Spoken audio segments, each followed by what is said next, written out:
Hi everyone, I hope you're all doing well. A bit of a Christmas treat for us all, I guess. We are getting a dev diary for Broken Arrow.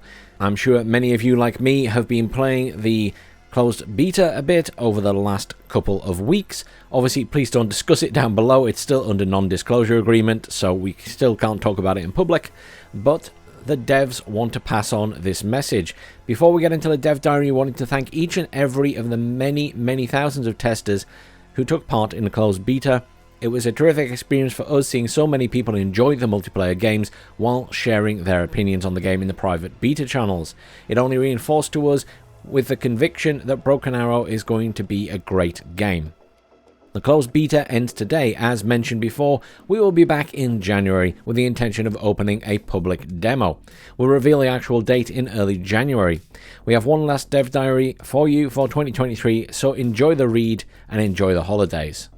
So this is Dev Diary number 7, A Sense of Detail. Today's Dev Diary will be focusing on the development team's attention to details. The game is overflowing with nice visual details at every level, and it is our intention to showcase that.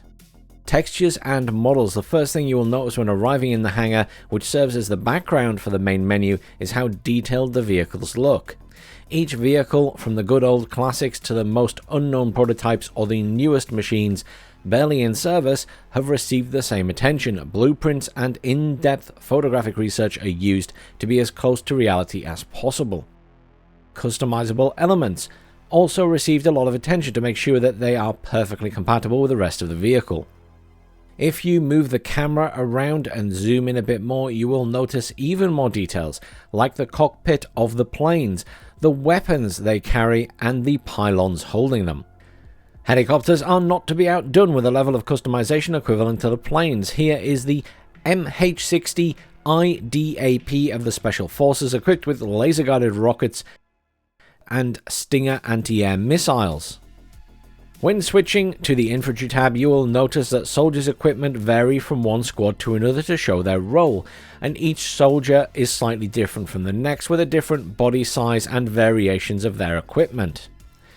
The weapons carried by infantry and mounted on vehicles also receive particular attention. The next little subheading here is animations. It's time to launch a battle where these units will come to life. Here are just a few of the little things you can notice when you zoom in on the battlefield. The 2K-22 Tunguska, a short-range anti-aircraft vehicle equipped with guns and missiles, as in reality they can move independently. The unit is also equipped with a radar that can be deployed to increase the detection and firing ranges. It also allows to intercept cruise missiles. The 2S1 Tulpan is a heavy 240mm mortar. The shells are so heavy that it is impossible to load them from the muzzle like other mortars, so instead the tube is lowered and the shells are loaded from the breech by a crane after each shot. ATGM stands for Anti-Tank Guided Missiles. They are generally stored in tubes that contain a cable used to guide them. Once the missile has reached its target, the tube must be replaced. Here, a Conkers missile fired from a BTR-90 is reloaded from the hatch of the turret. A Bradley carries 2 ready-to-launch ATGMs on the side of the turret. Once both missiles are fired, they must be replaced using the rear hatch. So stepping aside from the actual dev blog for a moment, how crazy is this level of detail? I cannot wait till we are allowed to make videos of this game, because I think cinematics are going to look absolutely amazing with the little details like these animations that other games just don't have for the most part. In some tanks, empty shell casings are simply dropped to the bottom of the compartment and discarded later. But vehicles with autoloaders generally include an ejection mechanism. In the game, you will see the casing being ejected by the autoloader just like in reality. Autoloader tank guns are generally slower to reload than their manually loaded counterparts, but have the advantage to maintain a steady rate of fire even when the crew is shocked. The Derivadzia is a BMP-3 chassis equipped with a modern sensor set and a 57mm gun, shooting airburst rounds that are very deadly against slow-flying aircraft. It also provides efficient fire support against infantry. The recoil of the gun is animated, and the ejection hatch opens after each shot as a shell casing is ejected and it bounces on the ground. Speaking of recoil, the movement induced by each shot has an effect on the suspension of the unit dynamically, depending on the power of the gun and the orientation of the turret. Vehicles in water also swing dynamically with the waves and the recoil of their weapons. You also have the possibility to activate the afterburner on planes that can do it in reality.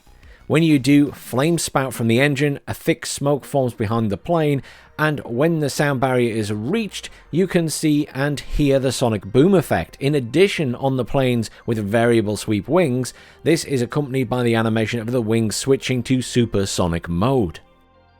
Some units, like the S-300V, need to be deployed before becoming operational. This cooldown is accompanied by the animation of the deployment.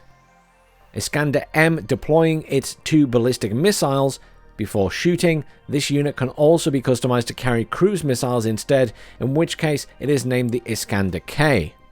And finally, if that wasn't enough, the internal parts of vehicles are also modeled, and their doors are animated. You can see infantry filling from the compartment when entering a vehicle or helicopter. They have another little subheading here talking about maps.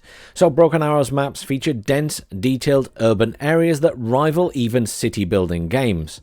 And as you can see, they've got a fair few screenshots here showing off some of their new models, including such as a playground, obviously some industrial areas, car parks and things like that. Obviously this has gone through a lot of changes over the months from the very early images we saw where it was very basic. It's come a long way since then, and obviously the maps are looking prettier and prettier all the time. But suddenly the battle rages on and the enemy leaves you no respite. Bombs fall from the sky and hit a high-rise which collapses from the impact. And that's it for today. We hope you all enjoyed the Dev Diary. Merry Christmas and a Happy New Year. See you in 2024. I think that's a lovely little dev blog to close out the year and really show off all of those vehicle details and animation details that, you know, get overlooked a lot of the time. Because obviously with us not being able to make videos of the beta yet, then we couldn't really zoom in and show this stuff off. But hopefully soon. Thanks for watching, everyone. Have a great Christmas/holiday period, however you celebrate.